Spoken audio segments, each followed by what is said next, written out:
Sugatan ang pamilyang sakay ng motorsiklo matapos sumalpok sa kasalubong na motor sa Tibuli South, Cotabato. Ang insidenteng yan nakunan pa ng video. Aniya sa frontline sa balita si Bril Montalvo ng News 5 Mindanao.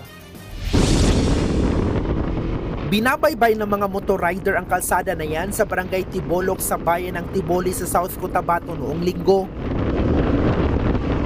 Pagdating sa ginagawang bahagi, bumusina ang mga rider dahil nakahinto ang isang pulang kotse. Pero may biglang nag-overtake sa kotse. Sumalpok ang motor sa kasalubong na motorista. Sa lakas ng impact, tumilapon ang pamilyang sakay nito. Kabilang dyan ang mag-asawa at ang kanilang minor de edad na anak. Lost brake pala sila? Lost brake. Nagtaka ako bakit ang bilis-bilis pa ganyan ba, oh? Habang ang rider na nasalpok natumba sa gilid. To the rescue ang iba pang nakakita.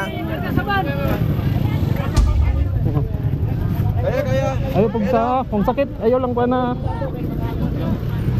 Kabanay mong bata mo. Ayon sa pamilya, pauwi na sana sila ng General Santos City nang mawala ng preno sa pababang bahagi ng kalsada. Nakalabas na ng ospital ang mag-ina habang nagpapagaling pa rin sa ospital ang kanilang padre di pamilya. Oh my God! Sa Davao City, nasapul sa video ang pagkaladkad ng isang wing van sa isang taxi sa Bacaca Road. Ayon sa pulis, nasa parehong direksyon ang dalawang sasakyan. Pero hindi raw namalaya ng truck ang taxi nang kumanan ito sa intersection. Wala namang nasaktan sa insidente at nagkaarigluhan na ang dalawang panig.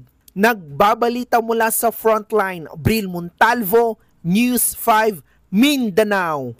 Mga kapatid, Cheryl Hosing po. Maging maalam at may pakialam sa mga napapanahong issue at headlines. Mag-follow at mag-subscribe na sa social media pages ng News 5.